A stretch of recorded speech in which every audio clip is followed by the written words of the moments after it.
Luke, another defeat, another bad performance, but also, it has to be said, another good team. Tuesday, Telford's pace that really did for your team. Today it was Fylde's brilliance in tight situations to play out and then speed on the break, wasn't it? Yeah, no, we'll start with them, and we expected a lot from them, full-side team with a huge budget. But for the first 15 minutes, we were happy, we were comfortable, and we looked like we were the more threatening side. So on Fylde, I think that obviously they put the chances away well, but very good on the counter-attack. So credit to them and credit to Craig. And debuts then for Mustafa Karawal and Harry Dawson straight into the team. How do you think they did today? Yeah, there's Mustafa, Harry, and also Charlie, a starting debut. So 3 new starts. It's a quick turnaround. It's not easy. Harry trained with us Thursday, but Mustafa's never met the lads. It's somebody that we identified last year, probably out of our budget, and then Tim got it done this week. So with the missing Bailey and Bailey McCann and all 3 right wing backs, Harry was brought in and put straight in the side, so that was just the circumstances we're under. So, and Charlie, I think Charlie started the game well, but got really exposed as it went on. So he's another one for the future. You know, I'd say he needs his career building. To play 15 games this year would be nice, but it's up to him and it's up to all the young lads, you know, to improve and to come on and do well. So the start then, you mentioned we started reasonably well, went toe-to-toe with them really in the first sort of 10 minutes or so, but then, has to be said, it was individual mistakes again, wasn't it, in that first half? Yeah, individual mistakes. I'm absolutely gutted for some individuals because they give their heart and soul for this club, for me and Michael. And they don't mean to make mistakes, you know. It's that one where I've heard before, what is the reason, what is the thing? Sometimes it really does go against you, and they almost try too hard, and then you make more mistakes. And you can make mistakes and it doesn't lead to goals, but when it leads to goals like that, it's obviously devastating for the impact of the game. So yeah, we've made way too many this year for a whole season. That's been the big negative from our performances, so it's happened again today, so I'm gutted for those. And difficult to talk about our chances. The only one I can remember was a Ryan Pryor header, which he grazed the top of the bar. Really did make it too easy for them today, didn't we? Yeah, no, Josiah had the one on the angle down here, some half chances first half, but we didn't create enough. We knew that they'd be good. But I expect more from us. I expect more flair. I expect more freedom on the ball. I expect more shots outside the box. And all the good play that we did early doors, you know, we're not going to get carried away from it. It was a great start, but there was no end product. It was that final ball, that final cross, or getting your shot away. So not a lot of positives at all from this afternoon. 2 cup games now to follow, at Wellingborough on Tuesday and then back here at PIMS Park in the FA Cup next Saturday against Hornchurch.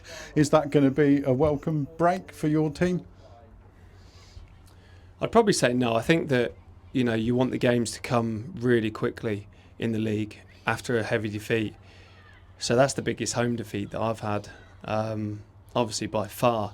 So I'd like to be back in the league to try and put it right, and I know that lads will have that attitude, especially Tuesday, but the FA Cup, it's a dream, it's the best. We look forward to that, but Tuesday night's now important because people are playing for their positions, people are playing for their right to be in the starting lineup, because at the moment, when a team's losing and they're in the relegation zone, every place is up for grabs, and I think that we need to really see that hunger and desire from those subs who don't usually start to get in the side, because we will change it, and we have changed it. You know, when there's too many mistakes, we think something's off. People have got opportunities, and that's how we've tried to keep it for the 3 years. Look at it not emotionally but sensibly and say, right, who's doing really well in training, who's ready for a start, and put them in. Of course, too many people, too many injuries at the moment, of course, too many starts where we've had a young side, but we will be open to see who's up for the challenge on Tuesday. And of course, you talk about injuries there, and we've discussed injuries, and I completely understand that. You know, you don't want to, it's not an excuse. You don't feel it's an excuse, but you look at those injuries, and it really is the heart of your side, isn't it? It's the senior part of your side that have been injured so far. Yeah, I think that Kane and Shaq is a huge miss. They're on top of the game, or they should be at 30. Kane especially was electric all pre-season. We know what he can do. And probably a few people, not myself and Michael actually, because we always backed him, have realised how effective he is for this football club. You know, but we've taken this many games for him to be out for some people to realise that. So that was a big shock. And then Shaq, you know, we haven't got to see much of him. And then DJ's that voice, DJ's that spirit, that heart of the not the city but the club. You know, he's that guy plays with a mask, runs through hell, will give you hell. And if you lose that voice, Nigel, then it's a big lack. It's a big miss. So yeah, you are right. We have missed some big players. So everyone really down, I would imagine, in the changing room at the moment. What are you going to do, Luke, to turn this round? They are down, and I know that people are very, you know, they take it personally when they make mistakes. I think I've got to, again, be a counsellor, be a psychologist, be a fitness coach, be a manager, be a coach, be a diplomat. I've got to do a little bit of everything. And if I can help somebody mentally, again, and get them out of that rut, I'll be doing it. And like I said, they don't mean to make mistakes. People who put effort in, and real men on the football pitch, they don't mean to have that rick in them. They have the effort, they have the heart, the aggression, which I've said so many times. And I'm gutted because I know that they're devastated for me and for Michael, because it reflects really badly on the managers. They're the first ones that people try and call for. But I'm actually gutted for them for feeling like that, because they've gone through so much here at this football club and exceeded all expectations. And I know it will turn for us. So just hold on tight, do the right things, and work hard.